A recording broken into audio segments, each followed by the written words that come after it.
passo para a liberdade está em ouvir a voz de Deus e enfrentar Faraó, como Moisés fez no Egito. Ouviu a voz de Deus, enfrentou Faraó para a liberdade do povo.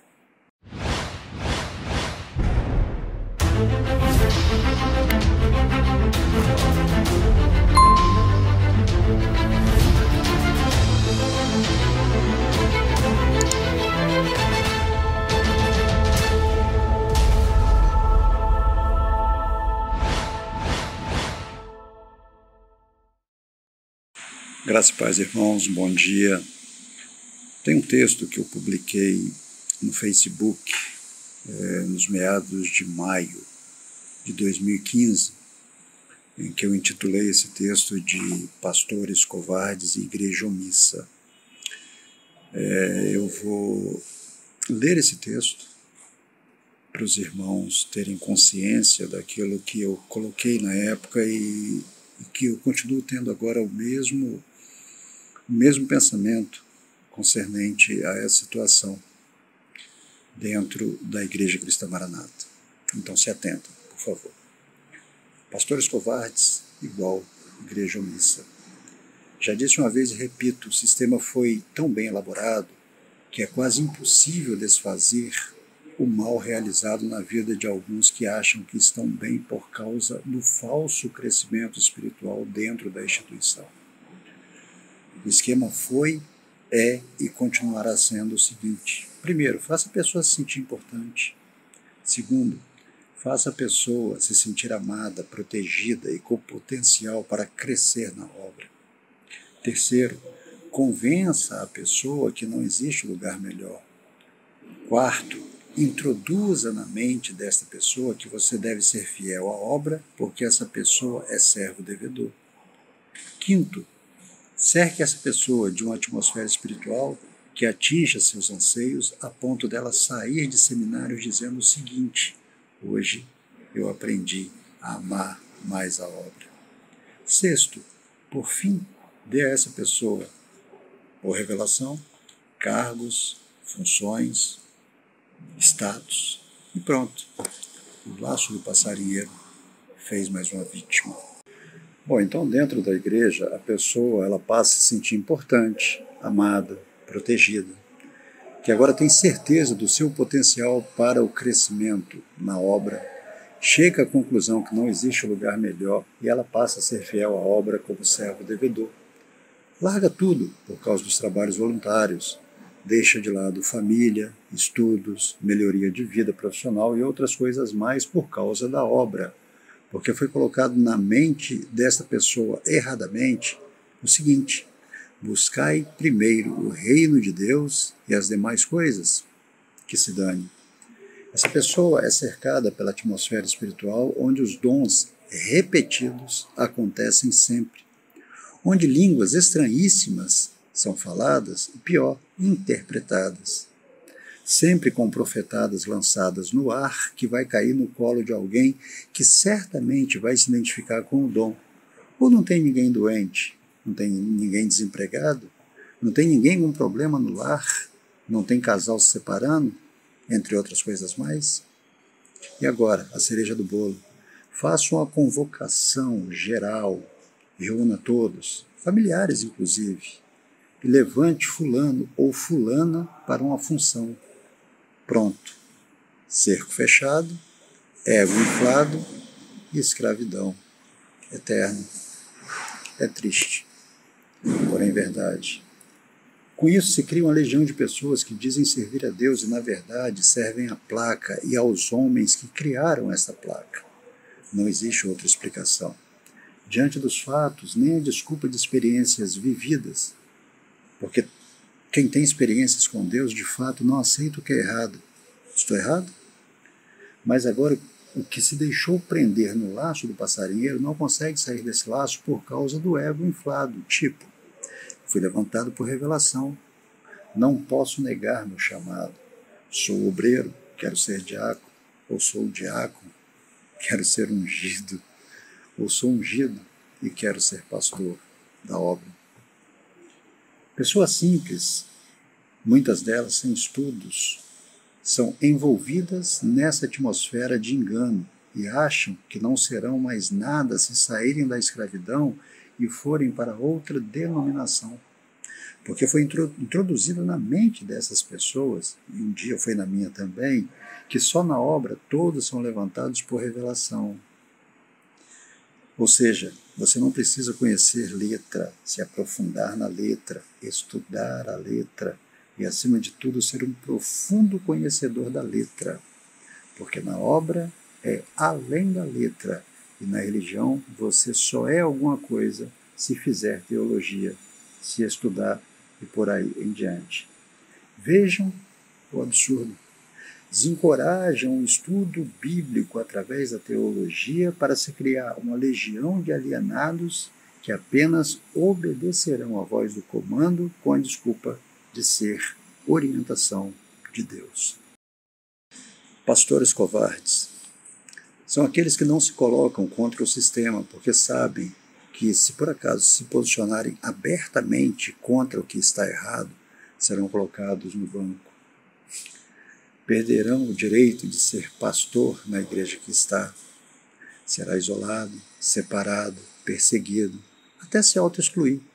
E existem muitos fatos como este acontecendo, e os que passam por isso muitas vezes não se manifestam com medo de represálias. Eu não os condeno. São pais de família, temem que algo aconteça a eles. Porém, a estes digo o seguinte: ao não externarem as injustiças, estão apenas fortalecendo os covardes e permitindo que essa covardia aconteça com outros.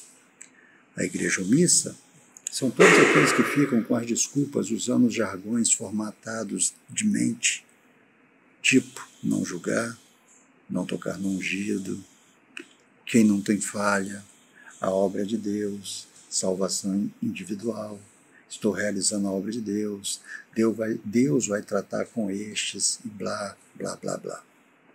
Se escondem, se omitem, são coniventes e covardes, na sua maioria, justamente pelo ego inflado de pertencerem à obra Filho Único, por terem função, cargos e status.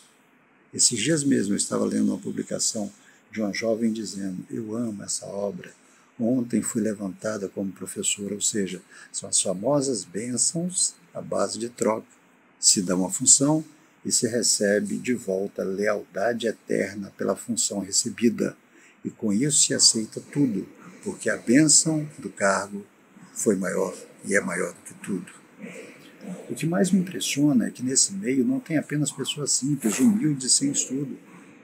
Existem pessoas esclarecidas que são coronéis, empresários, médicos, advogados, desembargadores, juízes, promotores de justiça, professores, pessoas com um grau elevado de conhecimento, que se nivelam por baixo com os que têm pouca ou conhecimento nenhum. Porém, esta classe se cala e aceita tudo, a sua maioria, porque ela é a parte que mais importa para a obra, pois são eles, na sua maioria, os chefões de determinados setores.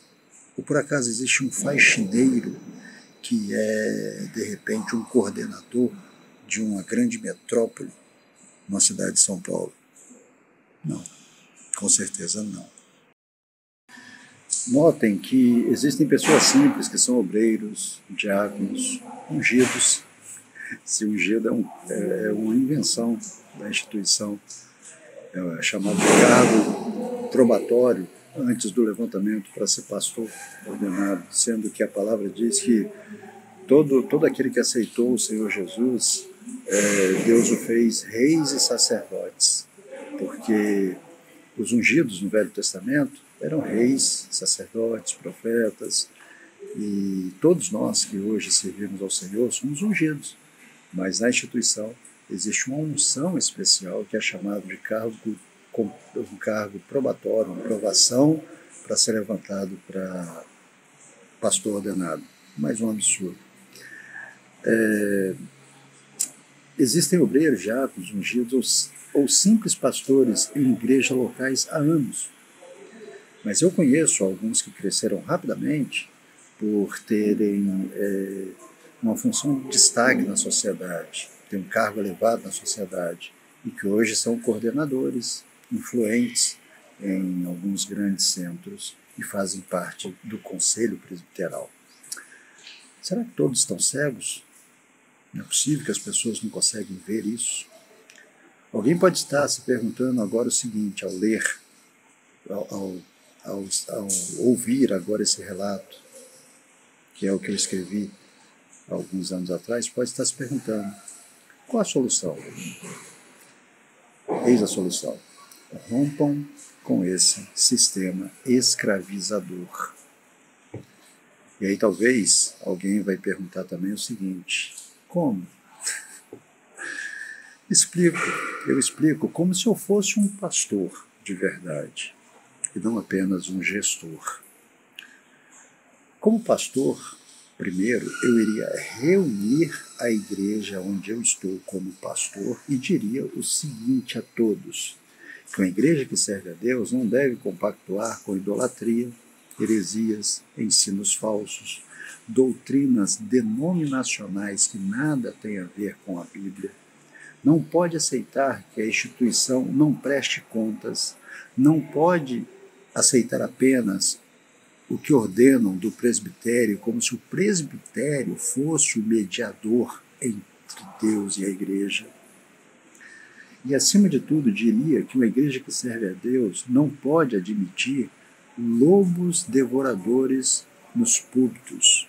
Não pode admitir que pessoas que foram denunciadas, investigadas, processadas, presas, que processo ainda está correndo, não provaram inocência e continuam nos púlpitos e comandando a igreja como se nada tivesse acontecido. Algum pastor da ICM já fez isso que eu estou falando? Nenhum, tenho certeza disso. Após dizer tudo isso, eu tenho certeza absoluta que a maioria da igreja estaria do meu lado, só não estaria do meu lado aqueles que se acostumaram com a escravidão.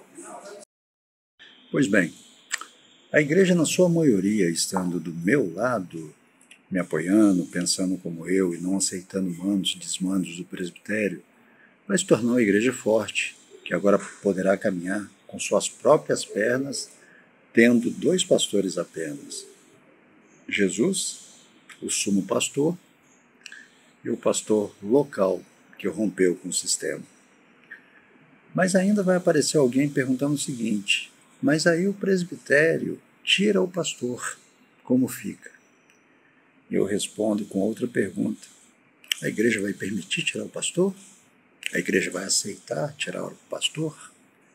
Alguém ainda pode me dizer o seguinte, as igrejas pertencem ao presbitério, e eu digo, foram construídas com o seu dinheiro, com o seu dízimo, com a sua contribuição, com a sua oferta voluntária, foram construídas com o seu dinheiro.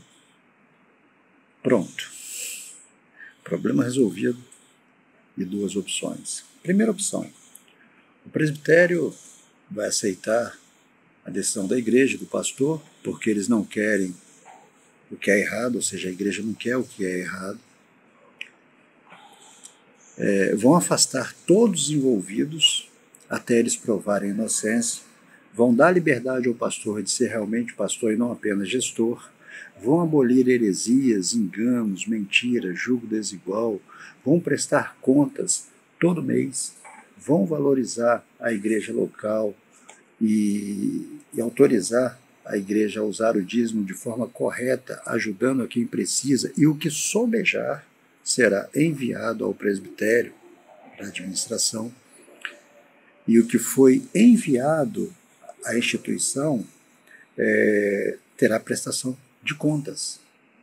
A igreja local receberá relatório da prestação de conta, dentre outras coisas mais. Qual seria a segunda opção? O presbitério não aceita essa condição e, como é dono dos templos, na verdade pertence aos membros que pagaram para ele ser erguido, o presbitério entra em luta com o pastor e toda a igreja e para mostrar quem manda, fecha o templo. Não valeu nada a nossa luta, nossa briga, engano. Neste caso, se criaria duas situações. Vejam bem. Primeira situação, os que são servos de Deus e não idolatram placa vão se reunir em outro lugar, porque chegaram à conclusão que a obra tem dono, e esse dono não é o Senhor Deus, não é Deus. Segunda situação, os que servem a placa, idolatram placa, não conseguem viver sem a casa de tijolinhos, se entregariam, aceitariam a escravidão e com isso ficariam dentro dos templos aceitando as ordens do dono da obra, que mais uma vez eu digo, não é o Senhor Deus. Pergunta final. Onde estão os pastores não covardes? Onde estão as igrejas não omissas que terão a coragem em Deus para fazer isso que eu estou dizendo? O passo para a liberdade está em ouvir a voz de Deus e enfrentar Faraó, como Moisés fez no Egito. Ouviu a voz de Deus, enfrentou Faraó para a liberdade do povo. O passo para a liberdade é essa, ouvir a voz de Deus. Não apenas ouvir, é atender a voz de Deus, atender a voz de Deus. Eu sei que esse vídeo vai circular, não sei se vai vir um novo processo através desse vídeo, não tem porquê, porque eu estou apenas emitindo uma opinião e mostrando o que pode ser feito, é minha opinião, eu tenho essa liberdade de me expressar dando a minha opinião. Mas eu sei que muitos vão ficar irritados. Porém, eu não posso deixar de falar e mostrar verdades para alertar principalmente muitos da minha família, amigos, muitas pessoas que eu estimo e amo, para se atentarem concernente à operação do engano que escraviza. Então, não posso deixar de falar a verdade. Talvez eu sofra até algum tipo de ameaça, talvez alguém vai aparecer na postagem para me xingar, falar que estou cuspindo no prato que eu comi, mas eu quero dizer para as pessoas o seguinte, a gente cospe no prato que comeu quando identifica nessa comida veneno que vai matando aos poucos. É isso. Durante todo esse período que eu me propus a divulgar, a denunciar, a relatar, a combater, sofrer processos, se não me engano são 8. Graças a Deus, em todos eles não houve nenhuma condenação, pelo contrário, ganhei, a instituição recorreu 1, 2 vezes. Existe uma pessoa maravilhosa, meu advogado, que muito tem me ajudado. Eu não posso deixar aqui de fazer uma menção honrosa a 3 advogados maravilhosos. E eu não tenho problema nenhum em citar o nome deles, mas eu não vou citar até mesmo para não expô-los, entendeu?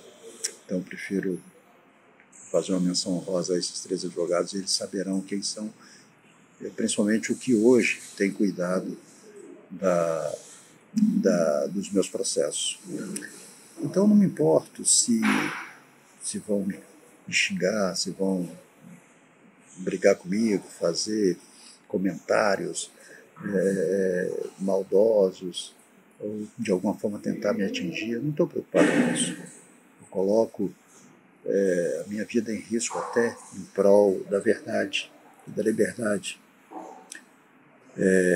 de muitos, porque aprendi pela palavra que diz o seguinte: de nada faço questão, nem tenho a minha vida por preciosa, contanto que cumpra com alegria a minha carreira e o ministério que recebi do Senhor Jesus para dar testemunho do Evangelho da graça de Deus. Atos 20, versículo 24. Então fica essa reflexão para que as pessoas dentro da instituição Igreja Cristã Maranata pensem nisso e que os pastores covardes tenham coragem de se levantar contra o sistema e que a igreja omissa ela possa entender que um passo para se livrar da escravidão é ouvir a voz de Deus e se opor a Faraó. Que Deus nos abençoe.